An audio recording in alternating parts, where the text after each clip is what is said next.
সাইয়েদনা মারিয়াম আলাইহিস সালাম, যার নামে আল্লাহ তাআলা কোরআনে একটা সূরা দিলেন,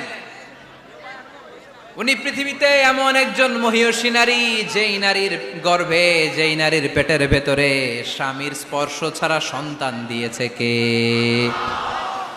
সাইয়েদনা ঈসা আলাইহিস সালাম পেটে আসলেন। মারিয়াম আলাইহিস সালাম লজ্জা পেলেন। হায় হায়, কেমন করে এলাকাবাসীদের কাছে আমি আমার মুখ দেখাবো? বিয়ে করি নাই, স্বামী নাই, বিয়ে হয় নাই, স্বামী নাই, কিন্তু পেটে সন্তান চলে এসেছে। হায় হায়, এলাকায় কেমনে মুখ দেখাবো? লজ্জায় পড়ে মারিয়াম আলাইহিস সালাম এলাকা থেকে চলে গেলেন। কি অবাক করে কাণ্ড! বাচ্চা ভূমিষ্ঠ হওয়ার জন্য, বড় হওয়ার জন্য 6 মাস 7 মাস লাগে নাই, পেটে বাচ্চা আসার সাথে সাথে বাচ্চাটারে বড় করে দিয়েছে কে? সাইয়েদাতুনা মারিয়াম আলাইহিস সালাম এবার বসে পড়লেন, বুঝতে আরম্ভ করলেন প্রেগন্যান্সির পেইন উঠেছে। হঠাৎ করে পেট থেকে বাচ্চা ভূমিষ্ঠ হয়ে যাওয়ার পরে উনি কাঁপতে আরম্ভ করলেন। ক্ষুধার চোটে খাবার কিছু নাই, সামনে ঝর্ণা, উপরে একটা খেজুর গাছ। সাইয়েদনা ঈসা আলাইহিস সালামকে কোলে নিয়ে মারিয়াম আলাইহিস সালাম মনে মনে ভাবে, হায় রে, কেউ যদি একটু খেজুর পেড়ে দিত, এই ক্ষুধার মুহূর্তে আমি খেজুর খেয়ে পেটের ক্ষুধা নিবারণ করতাম। রব্বুল আলামিন মারিয়ামকে উদ্দেশ্য করে আয়াত নাজিল করে দিলেন, ওয়া হুজ্জি ইলাইকি বিজিযইন নাখলাতি তুসাকিত আলাইকি রতবান জানিয়া। কোরআন সাক্ষী, হুজ্জি ইলাইকি বিজিযইন নাখলা, এর মানে হচ্ছে মারিয়াম, কেউ পেড়ে দিবে না, একটু কষ্ট করে হাতটা উঁচু করে খেজুরের ডালা ধরে ঝাঁকুনি মারো, টসটসে কাঁচা পাকা খেজুর নিচের দিকে পড়বে, তারপর তুমি তুলে খাবে। সুবহানাল্লাহ পড়েন। আল্লাহ চাইলে অটোমেটিক্যালি কারামাত হিসেবে খেজুরগুলো নিচে ফেলতে পারতেন না? কথা কন, খেজুরগুলো অটোমেটিক্যালি নিচের দিকে পড়ছে? পড়ে নাই।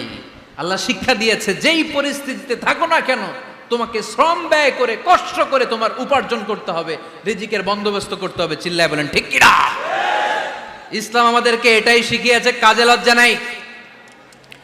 আবার বিশ্বনবী বললেন, ইন খামাতিস সাআ ওয়া ফি ইয়াদি আহাদিকুম ফাসিলাতুন, তোমাদের কারো হাতে যদি একটা চারা বীজ থাকে, সে যদি দেখে কিয়ামত হতে শুরু করেছে, ফা ইন ইসতাতাআ আন ইয়াগরিসাহা ক্বাবলা আন তাকুমাস সাআ ফালইয়াগরিসহা, কারো হাতে একটা চারা বীজ নিয়ত করেছে, চারা বীজটা রোপণ করবে, ইন দ্য মিন টাইম দেখলো কিয়ামত হতে শুরু করেছে, বিশ্বনবী বললেন, যদি তোমার সুযোগ থাকে কিয়ামত হওয়ার আগে চারা বীজটা রোপণ করে দাও।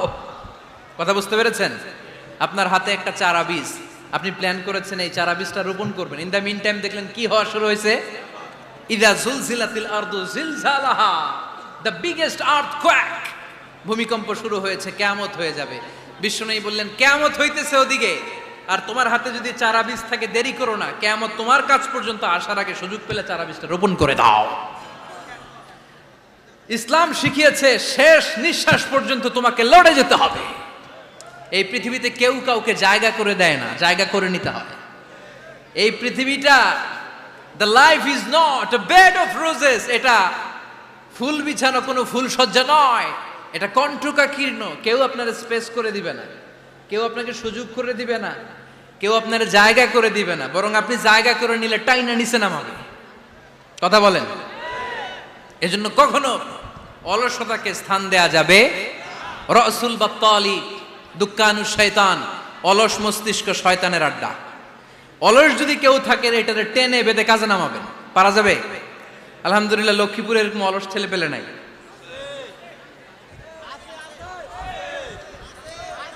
আছে? আমরা আজকে অলসতাকে নো বলে যাবো এই মাহফিল থেকে। অলসতাকে আমরা কি বলবো? আওয়াজ করে বলতে হবে, অলসতাকে কি বলবো আমরা? মুমিনের জীবনে কোনো অলসতা নাই। অলস হয় মুনাফিকরা। অলস হয় কারা? চিল্লায় বলতে হবে। মুমিনরা অলস হয়? অলস হয় কারা? এজন্য কোরআনে আল্লাহ একথাও বলে দিলেন, ওয়াইদা কামু ইলাস সালাতি কামু কুসালা ইউরাউনান নাসা ওয়ালা ইয়াযকুরুনাল্লাহা ইল্লা কালিলা। সুবহানাল্লাহ পড়েন। মুনাফিকরা যখন মানুষকে দেখানোর জন্য নামাজে যায়, ওই নামাজে তাদের ইখলাস নাই, ওই নামাজের ভেতরে তাদের কোনো খুশু খুদু নাই, ওই নামাজের ভেতরে আছে শুধু অলসতা। ওই নামাজে কি আছে? কিন্তু আমরা যখন নামাজে যাই আমাদের অলসতা আছে? আমরা নামাজ পড়লে আমাদের হৃদয়টারে সজীব করে দেয় কে? আমরা উযু করলে আমাদের মনটাকে চাঙ্গা করে দেয় কে? আমরা মসজিদে ঢুকলে হৃদয়টাকে প্রাণবন্ত করে দেয় কে? মুমিন তো নামাজে গেলে চাঙ্গা হয়, মুমিন উযু করলে চাঙ্গা হয়। বিষ্ণু ঈসা ইসলাম বললেন, ইয়াকিদু শাইতানু আলা কাফিয়াতি রাসি আহাদিকুম ইদা নাম। খেয়াল করে শুনবেন লক্ষ্মীপুরের ভাইয়েরা, চমৎকার একটা হাদিস। আমরা যখন ঘুমোতে যাই শয়তান আমাদের প্রত্যেকের মাথার পিছনে 3টা অলসতার গিট মারে। কয়টা? আওয়াজ করে বলেন। 3টা অলসতার গিট মারে। ইয়াকিদু শাইতানু আলা কাফিয়াতি রাসি আহাদিকুম সালাসা উকাদ। 3টা গিট মারে যখন আমরা ঘুমোতে যাই। অলসতার 3টা গিট মেরে আমাদের কানের সামনে এসে ফিসফিস করে মন্ত্র পড়তে থাকে, আলাইসা লাইলুন তাওয়িলুন ফারকুদ, আলাইসা লাইলুন তাওয়িলুন ফারকুদ। বিশাল লম্বা রাত, ঘুমাও, অনেক সময় আছে, ঘুমাও। রাত 5টা বেজে যাচ্ছে, তাহাজ্জুদের সময় শেষ হয়ে যাচ্ছে, তখনও শয়তান বলে রাত অনেক লম্বা, ঘুমাও। ফজরের সময় পার হয়ে যাচ্ছে, সূর্য উঠে যাচ্ছে, শয়তান বলে আলাইসা লাইলুন তাওয়িলুন ফারকুদ, এখনো অনেক সময় আছে, লম্বা লম্বা লম্বা চৌড়া রাত পড়ে আছে, তুমি ঘুমাও। বিশ্বনবী বললেন, ফাইনিস্তাইকাযা ওয়া যাকারাল্লাহ ইনহাল্লাত উকদা। আমার উম্মতের কেউ যখন ঘুম থেকে জেগে ঘুম থেকে ওঠার দোয়া পড়া শুরু করে দেয়, অলসতার প্রথম গিটটা সাথে সাথে খুলে দেয় কে? আপনি ঘুম থেকে উঠেই যখন ঘুম থেকে ওঠার দোয়া পড়বেন, আপনার অলসতার প্রথম গিট খুলে দেয় কে? ঘুম থেকে ওঠার দোয়াটা কি? আলহামদুলিল্লাহিল্লাযী আহইয়ানা বা'দামা আমাতানা ওয়া ইলাইহিন নুশুর। প্রশংসা সে আল্লাহ, যে আল্লাহ আমাদেরকে লম্বা একটা ঘুম শেষে, মৃত্যু শেষে আমাদেরকে ঘুম থেকে উঠালেন। এই দোয়াটা পড়ার সাথে সাথে শয়তান যে 3টা গিট মারছে, ওই 3টার একটা খুলে দেয় কে? Fine তাওয়াদ্দা in হাল্লাত উকদা।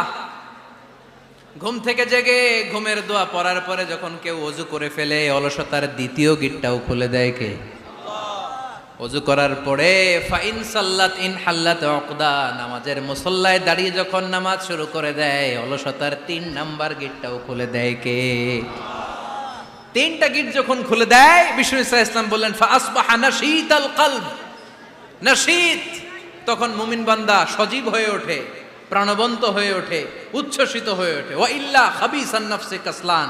আর যদি ঘুমিয়ে থাকে, 3টা গিট তার মাথার পেছনে শয়তানের অলসতার লেগে থাকে, তাহলে তার দিনটা শুরু হয় অলসতা দিয়ে, আর সে হয় অলসতার রাজা। চিল্লায় এখন ঠিক কিনা?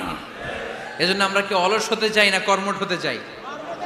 কোন নবীরা কি অলস ছিলেন? পৃথিবীতে কোন নবী অলস ছিলেন? সব নবী কর্মঠ ছিলেন। বিষ্ণু ঈসা ইসলাম বললেন, মা বাআসাল্লাহু নাবিয়্যান ইল্লা রাআল গানাম। এই পৃথিবীতে এমন কোন নবী নাই যেই নবী বকরি চড়ায় নাই। কি চড়ায় নাই? বকরিরে আপনারা লক্ষ্মীপুরের ভাষায় কি বলেন? কি বলেন? ছাগল। তো পৃথিবীতে এমন কোন নবী নাই যেই নবী কি চড়ায় নাই? ছাগল চড়ায় নাই। সাহাবারা বললেন, ইয়া রাসূলুল্লাহ আনতা কাযালিক, আপনিও ছাগল চড়াইছেন? বিষ্ণু ঈসা ইসলাম বললেন, না, আমিও ছাগল চড়িয়েছি। ওয়া ইন্নী আরআহা আলা কারারাইতি আহলি মক্কা, আমি তো মক্কাবাসীদের অল্প কিছু পয়সার বিনিময়ে তাদের ছাগলগুলোকে চড়িয়ে দিতাম। সুবহানাল্লাহ পড়বেন না? বিষ্ণু ঈসা ইসলাম ছাগল চড়াতেন। ছাগল চড়ানো সহজ কাজ না কঠিন কাজ? কেন কঠিন এটা? হ্যাঁ, টেরা, খুঁটি মারে। হ্যাঁ, তো ছাগল যারা পালে তারা জানে ছাগল পালা কত কষ্ট। ওরে ডানে টান দিলেও কই যায়, রশি ধরে বায়ে টান দিলে কই যায়, সামনে টানলে কই যায়, পিছনে টানলে কই যায়। সারা সপ্তাহ আপনি সময় পান না এটারে গোসল করাবেন। ভাবলেন আজকে জুমার দিন আমিও গোসল করি, এটারও গোসল করাই। এটারে আপনি পুকুর ঘাটে নিবেন, টান দিছেন, ওর বাপের কিরা ও 1 ইঞ্চিও সামনে যাবে না। ঠিক কি না? এই টেরা প্রাণী আল্লাহর কি কি মহিমা! আল্লাহ তাআলা পৃথিবীর সবচেয়ে শ্রেষ্ঠতম মানুষদেরকে ছাগল চড়িয়ে ছেড়েছেন। ঠিক কি না? মা বাআসাল্লাহু নাবিয়্যান ইল্লা রাআল গানাম। এই পৃথিবীতে এমন কোন নবী ছিল না যে নবীরা ছাগল চড়ায় নাই। আল্লাহ বুঝাতে চাইলেন ছাগল চড়ানো অনেক কষ্টের কাজ, অনেক ধৈর্যের প্রয়োজন। এখন নবীরা তোমরা ছাগল চড়াও, কিছুদিন পর ছাগলের চেয়েও টেরা জাতি মানুষ চড়াইতে হবে। মানুষের মধ্যেও টেরা আছে না নাই? ভালো বললে ভালোটা বুঝে না, ডানে যেতে গেলে বায়ে যায়, বায়ে যেতে বললে ডাইনে যায়, এরকম আছে না নাই? সম্মানিত ভাইয়েরা, সমস্ত আম্বিয়া আলাইহিমুসসালাম ওনারা কর্মঠ ছিলেন। সাইয়েদনা আদম আলাইহিস সালাম নিজ হাতে চারা গাছ রোপণ করে চাষাবাদের কাজ করেছেন, সুবহানাল্লাহ পড়েন। সাইয়েদনা ইব্রাহিম আলাইহিস সালাম চাষাবাদের কাজ করেছেন। সাইয়েদনা দাউদ আলাইহিস সালাম নিজ হাতে যুদ্ধের জন্য যে পোশাক পরতে হয়, যেটা পরলে গায়ের মধ্যে ছুরি মারলেও ঢুকে না, ওই শিরস্ত্রাণ বানিয়েছেন, নিজ হাতে তলোয়ার বানিয়েছেন, সুবহানাল্লাহ পড়েন। সাইয়েদনা মূসা আলাইহিস সালাম ছাগল চড়িয়েছেন। সাইয়েদনা মূসা আলাইহিস সালামের মেজাজ নরম না গরম? নবীদের মধ্যে সবচেয়ে বেশি মেজাজওয়ালা নবী ছিলেন মূসা আলাইহিস সালাম। উনিও 8 থেকে 10 বছর সাইয়েদনা শুআয়ব আলাইহিস সালামের এরিয়াতে ছাগল চড়িয়েছেন। চিল্লায় বলেন সুবহানাল্লাহ। এজন্য নবীরা যেহেতু কাজ করেছেন, কর্মঠ ছিলেন, আমরাও কর্মঠ হব, ঠিক কি না? সাহাবারাও কর্মঠ ছিলেন, বিশ্বনবীর সাহাবারাও ব্যবসা করতেন। সাইয়েদনা আবু বকরের বিশাল ব্যবসা প্রতিষ্ঠান ছিল, সুবহানাল্লাহ পড়ে। আপনারা হজ উমরা করেছেন কে কে দেখি? করছেন? মাশাআল্লাহ। যারা করে নাই আল্লাহ তাদেরকেও আল্লাহর ঘর জিয়ারতের তুমি নসিব করো। বিশ্বনবীর মাকবারার সামনে দাঁড়িয়ে আমরা যেন সালাম পেশ করতে পারি, তুমি নসিব করো। বাইতুল্লাহ শরীফে এবং মসজিদ নববীতে আমরা যেন সালাত আদায় করতে পারে, আল্লাহ তুমি নসিব করো। সাইয়েদনা আবু বকর রাদিয়াল্লাহু তাআলা আনহুর ব্যবসা প্রতিষ্ঠান ছিল মক্কার কাবা ঘরের পাশেই। উনার ব্যবসা প্রতিষ্ঠানগুলো যেখানে ছিল ঠিক ওইখানেই সৌদি সরকার এখন শপিং মল বানিয়ে দিয়েছে, মাতজার আবু বকর। মক্কা শহরের যেখানে বহিরাগতরা এসে ওখানে ছাগল, ওখানে ঘোড়া, উট এগুলো রাখতো, আস্তাবল রাখতো, ঘোড়া আর উট যেখানে রাখা হতো ঠিক ওই জায়গায় সৌদি সরকার ওটার পার্কিং লট বানায় দিচ্ছে। মানে যেখানে আগে সাহাবাদের ব্যবসার জায়গা, ওইখানে বর্তমানে শপিং মল। যেখানে আগের সময়কাল সাহাবারা উট আর ঘোড়া রেখে বাঁধতো, ওইখানে এখন গাড়ি ঘোড়া রাখার ব্যবস্থা করা হয়েছে। সাইয়েদনা আবু বকর অনেক বড় ব্যবসায়ী ছিলেন। ওনার নিজ টাকা দিয়ে হাবাসা থেকে আসা সাইয়েদনা বেলালকে তিনি 20,000 স্বর্ণ মুদ্রা দিয়ে উমাইয়া ইবনে খালাফের কবল থেকে তিনি মুক্ত করেছেন। সাইয়েদনা উসমান যুন্নুরাইন বড় ব্যবসায়ী ছিলেন। নিজের টাকা দিয়ে মদিনার মুসলমানেরা পানি খেতে পারে না, বিইরে রুমা নামে একটা কুয়া ছিল, এই কুয়ার মালিক ছিল ইহুদি। মুসলমানেরা পানি খেতে গেলে সে বকা দিত, পানি খেতে দিত না। বিশ্বনবী বললেন, আমার সাহাবীদের মধ্যে এমন কি কেউ নাই নিজের অর্থায়নে বীরে রুমা কিনে মুসলমানদেরকে দিয়ে দিবে? সাইয়েদনা উসমান যুন্নুরাইন বলল, ইয়া রাসূলুল্লাহ, আপনার খেদমতে আমি হাজির।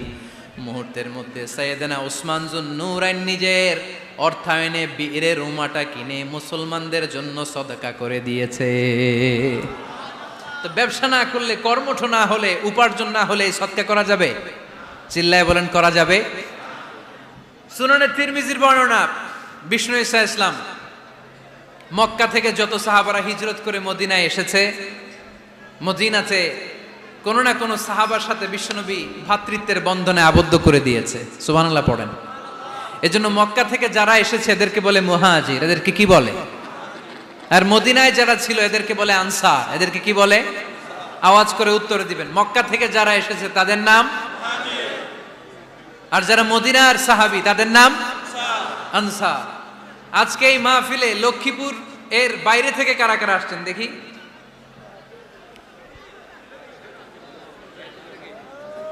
মাশাআল্লাহ, মাশাআল্লাহ, অনেক আসছে। আল্লাহ ভাইদেরকে তুমি কবুল করো, হাত নামান। এই যে লক্ষ্মীপুরের বাইরে থেকে যে ভাইরা আসছে তারা লক্ষ্মীপুরের মেহমান, ঠিক কিনা?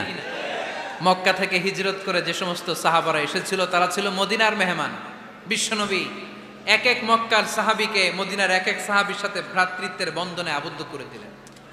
আব্দুর রহমান ইবনে আউফ রাদিয়াল্লাহু তাআলা আনহু, ওনার সাথে ভ্রাতৃত্বের বন্ধনে যে সাহাবীকে বিশ্বনবী আবদ্ধ করে দিলেন ওনার নাম হচ্ছে সাআদ ইবনে রাবিয়া। কি নাম? মদিনার অনেক বড় ব্যবসায়ী। বিশ্বনবী বললেন, ও আব্দুর রহমান ইবনে আউফ, সম্পদ ছেড়ে দিয়ে, পরিবার ছেড়ে দিয়ে, স্থাবর অস্থাবর সব ছেড়ে দিয়ে আল্লাহ রাসূলের ভালোবাসায় মক্কা থেকে মদিনায় এসেছো। মদিনায় তোমার চিন্তা নাই, সাদ ইবনুর রবিকে আমি তোমার ভাই বানিয়ে দিলাম। সাদ ইবনুর রবি তোমার আপন ভাইয়ের মতো। সাদ ইবনে রবি বলল, আব্দুর রহমান, জীবনে তোমারে কোনোদিন দেখি নাই, তোমারে আমি চিনি না, তোমার নাম শুনি নাই, কিন্তু বিশ্বনবী তো তোমার দায়িত্ব আমাকে দিয়েছে। আমার চেয়ে বড় ধনী এই মদিনার মধ্যে দ্বিতীয় কেউ নাই। আজ থেকে তুমি আমার ভাই, আজ থেকে তুমি আমার কি? আল্লাহ আমাকে যত সম্পত্তি দান করেছে তার অর্ধেক সম্পত্তি আমি তোমার নামে দিয়ে দিলাম। ও আব্দুর রহমান ইবনে আউফ, শুধু তাই নয়, রব্বুল আলামিন আমাকে দুইজন স্ত্রী দিয়েছে। কয়জন? তুমি দেখো আমার কোন স্ত্রীকে তোমার বেশি ভালো লাগে, যার নাম তুমি বলবে সাথে সাথে আমি তারে তালাক দিয়ে দিব, তার ইদ্যত পালন শেষে তুমি তাকে বিয়ে করে তোমার সাথে নিয়ে যাবা। সুবহানাল্লাহ পড়ে। কারণ বিশ্বনবী তোমার দায়িত্ব আমার কাছে দিয়েছে, তুমি আমার ভাই, আমি মদিনার সবচেয়ে বড় ধনী, আমার অর্ধেক সম্পদ আমি তোমারে দিয়ে দিব, আমার দুই স্ত্রীর এক স্ত্রীকে তোমারে দিয়ে দিব। সাইয়েদনা আব্দুর রহমান ইবনে আউফ এই কথা শুনে অবাক হলেন। অবাক হয়ে উনিও এক অবাক কথা বললেন। উনি বললেন, লা হাজাতা লি ফি ইয়া আখি, ও আমার প্রাণের ভাই, তোমার কথা শুনে আমার হৃদয়টা ভরে গিয়েছে, কিন্তু তোমার সম্পদেরও দরকার আমার নাই, তোমার স্ত্রীরও দরকার আমার নাই। বারাকাল্লাহু ফি মালিক ওয়া লি আহলিক, আল্লাহ তোমার মালেও বরকত দেখ, তোমার সম্পদেও বরকত দেখ। তুমি শুধু একটু কষ্ট করবা। কি কষ্ট? দুল্লানি আলা সুক, show me the way to the market. তুমি মদিনায় কোনো মার্কেট আছে কিনা, শপিং মল আছে কিনা, ব্যবসা প্রতিষ্ঠান আছে কিনা আমারে দেখায় দাও। সুবহানাল্লাহ পড়ে। আমরা হইলে কি করতাম? লক্ষ্মীপুরে যারা আসছে এদের একজনের যদি বলা হয়, ভাই আপনি এখন থেকে লক্ষ্মীপুরের ভাই, আমার অর্ধেক সম্পদ আপনারে দিয়ে দেব, কি করবে? পায়ের উপর পা তুলে খাবে আর বলবে, কি আনন্দ আকাশে বাতাসে, ঠিক কিনা? এরপর যদি বলি, ভাই আমার দুই বউ, যেটারে সুন্দর লাগে বলেন তালাক দিয়ে দেই, নিয়ে যান, কি বলবে? কি আনন্দ আকাশে বাতাস। আল্লাহ রাসূলের সাহাবী আব্দুর রহমান ইবনে আউফ বললেন, লা হাজাতা লি ফি, আমার দরকার নেই। দুল্লানি আলা সুক, just show me the way to market. এখানে মার্কেট কই আছে দেখায় দাও। অবাক হয়ে গেলেন সাদ বিন রবি, বললেন, ও আব্দুর রহমান ইবনে আউফ, ঠিক আছে, তুমি যদি নিতে না চাও তোমারে আমি জোর জবরদস্তি করব না। শুনে রাখো, মদিনাতে ইহুদিদের কয়নুকার একটা বাজার আছে। এই কথা বলার সাথে সাথে আব্দুর রহমান ইবনে আউফ চলে গেলেন। এর পরের দিন অল্প কিছু পনির আর ঘি দিয়ে ব্যবসা শুরু করলেন। পনির আর ঘিয়ের ব্যবসা করতে করতে করতে করতে ব্যবসায় তিনি এত লাভ করলেন, উনি বললেন, আমি যদি কখনো মদিনার বালুর মধ্যে হাত দিতাম, ওই বালুটারও সোনা বানায় দিত কে? দুল্লানি আলা সুক, লক্ষ্মীপুরের কর্মঠ যুবক ভাইয়েরা, এই আব্দুর রহমান ইবনে আউফ আমাদের প্রেরণা। উনি অন্যের ঘাড়ে পাড়া দিয়ে খেতে চায় নাই, আরেকজনের উপর ডিপেন্ডেন্ট বা নির্ভরশীল হতে চায় নাই। তিনি স্বাবলম্বী হওয়ার শিক্ষা, লেসেন কিয়ামত পর্যন্ত গোটা বিশ্বের যুবকদের জন্য রেখে গিয়েছে। চিল্লায় বলো ঠিক কিনা? দুল্লানি আলা সুক, show me the way to market. Market কোথায় দেখাও। পনির আর ঘি নিয়ে ব্যবসা করতে করতে কয়েক মাসের ব্যবধানে ইতিহাস সাক্ষী, সাইয়েদনা আব্দুর রহমান ইবনে আউফ মদিনার বিশাল বড় বিজনেস ম্যাগনেটে পরিণত হয়ে গেলেন। চিল্লায় পড়েন আল্লাহু আকবার। এজন্য ব্যবসার ভিতরে বরকত ঢুকিয়ে দিয়েছে কে? বিষ্ণুই বললেন, আত-তাজিরা সাদুকাল আমিন মা'আন নাবিয়্যিন ওয়াস সিদ্দীকিন ওয়াশ শুহাদা'i ওয়াস সালিহিন। আমানতদার ব্যবসায়ী তারা সাধারণ কোনো মানুষ নয়, কিয়ামতের দিন নবীদের সাথে হাসর হয়ে যাবে। আপনারা যারা ব্যবসা করেন, এটা সাধারণ বিষয় নয়। বিষ্ণু ইসলাম নিজেও ব্যবসায়ী ছিলেন। ওনার জীবনের প্রথমে তিনি খাদিজা রাদিয়াল্লাহু তাআলা আনহার ব্যবসার স্টাফ হয়ে কাজ শুরু করেছেন, এরপর নিজে ব্যবসা শুরু করেছেন। এরপরে খাদিজাতুল কুবরা রাদিয়াল্লাহু তাআলা আনহা সব সম্পত্তি বিয়ের পরে বিশ্বনবীর পায়ের সামনে ঢেলে দিয়েছেন। বললেন, ইয়া রাসূলুল্লাহ, এই সম্পদ আমি আপনাকে দিয়ে দিলাম, আপনি ইচ্ছামতো দিনের প্রয়োজনে খরচ করেন। সুবহানাল্লাহ পড়েন। এজন্য বিষ্ণু ইসলাম আমাদের জন্য উপমা, আব্দুর রহমান ইবনে আউফ আমাদের জন্য উপমা। যারা ব্যবসা করেন তারা বিষ্ণু ইসলামের সুন্নাহ পালন করছেন। আত-তাজির আস-সাদুক আল আমিন। বিষ্ণুই বললেন, সত্যবাদী আমানতদার ব্যবসায়ী, যে ব্যবসা করতে যে মিথ্যা কথা বলে না। অনেক ব্যবসায়ীরা আছে পণ্য চালানোর জন্য মিথ্যা কথা বলে আর কসম কাটে, আছে না নাই? আহা, এমনটা করা যাবে? সকালবেলা স্ত্রীরে বলে, এই গরুগুলা বিক্রি করবো, তুই একটা দাম কত কমো? স্ত্রীরে শিখাই দিচ্ছে, এই গরুর দাম তুই 40,000। তো বউ বলে, ঠিক আছে, দাম কইলাম 40,000। তো এরপরে বাজারে যখন গরু বিক্রি করতে যায়, একজন যখন বলে যে ভাই এটা 30,000 টাকা দিয়ে কিনবো, কয় ভাই আল্লাহর কসম সকালে একজন 40,000 দাম কইছে, আমি দেই নাই। আছে না নাই? কৌশল করে, বউরে শিখাইছে সকালে, কই তুই দাম কর 40,000। তো বাজারে যে কই সকালে একজন দাম করছে, দাম করে কইছে 40,000 দেই নাই, আপনারা 30,000 কেমনে দেই? এরকম ডাকাইতে আছে না নাই? আলহামদুলিল্লাহ লক্ষ্মীপুরে এরকম লোকজন নাই। আরে নাই, আমি কই নাই, এরা কই আছে। লক্ষ্মীপুরের মানুষ খুব ধার্মিক, আমি জানি। লক্ষ্মীপুর, নোয়াখালী, ফেনী এই বেল্টের লোকজন খুব আল্লাহওয়ালা। এদের মধ্যে আল্লাহওয়ালার সংখ্যা বেশি, এখানে আলেম ওলামা বেশি, এখানে মসজিদ মাদ্রাসা বেশি। এই জন্য এই জেলাগুলোতে আল্লাহর রহমতও বেশি। আল্লাহ তুমি এই জেলার ছেলেপেলাদেরকে, এই জেলার লোকদেরকে তুমি কবুল করো, মা বোনদেরকে তুমি কবুল করো। সম্মানিত ভাইয়েরা, এজন্য আজকের মাহফিল থেকে আমরা যেটা শিখলাম সেটা হচ্ছে পরিশ্রমে কোনো লজ্জা আছে? আমরা কাজ করে খাবো, ঠিক কিনা? Never under estimate any job. যুবক ভাইয়েরা, লক্ষ্মীপুরের যুবক ছেলেরা শুনতেছ? এরকম আওয়াজ করতে হবে, কান খাড়া করে শোনো। Never under estimate any job. কোনো চাকরিকে ছোট করে দেখা যাবে, whether it's small or big, you don't care. এটার কেয়ার করা যাবে না। ছোট্ট চাকরি পাইলেই ঢুকে যাবা, বড় অফার আসলে পরে ঢুকবা। এটা ছোট কাজ, এটা হোটেলের ওয়েটার, এটা ছোট্ট স্টাফ, এটা কেরানি না। কাজ কাজই, কাজের মধ্যে কোনো ছোট বড় নাই। খেটে খাওয়া মানুষকে বিশ্বনবী অনেক সম্মান করতেন। বিশ্বনবী সাল্লাল্লাহু আলাইহি ওয়াসাল্লাম খেটে খাওয়া মানুষদেরকে এত ভালোবাসতেন, বিদায় হজের মতো এত গুরুত্বপূর্ণ ভাষণও এই মেহনতি মানুষদের কথা বাদ যায়নি। সুবহানাল্লাহ পড়বেন না? দিনটা ছিল জুমাবার। বিশ্বনবী সাল্লাল্লাহু আলাইহি ওয়াসাল্লাম আরাফাতের ময়দানে দাঁড়িয়ে ঐতিহাসিক একটা ভাষণ দিলেন। এই ভাষণের নাম হলো বিদায় হজের ভাষণ। এই বিদায় হজের ভাষণেও খেটে খাওয়া মানুষের কথা বিশ্বনবী বাদ দেয় নাই। বিশ্বনবী বলেছেন, আরিক্কাকুম, খবরদার, অধীনস্থ কর্মচারীদের সাথে খারাপ আচরণ করো না। আতঈমুহুম মিম্মা তাকুলুন ওয়াকসুহুম মিম্মা তালবিসুন।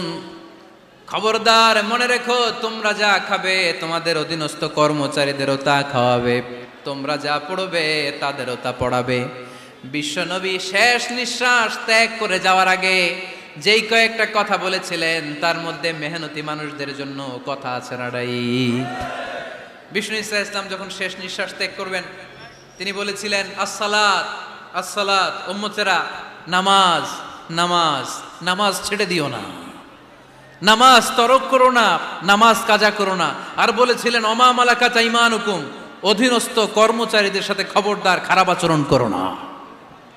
যারা কর্মচারীদের সাথে খারাপ আচরণ করে, যারা মানুষের কাছ থেকে শ্রম নিয়ে কাজ করিয়ে টাকা দেয় না, কিয়ামতের দিন তাদের বিরুদ্ধে মামলা দায়ের করবে কে? কে করবে?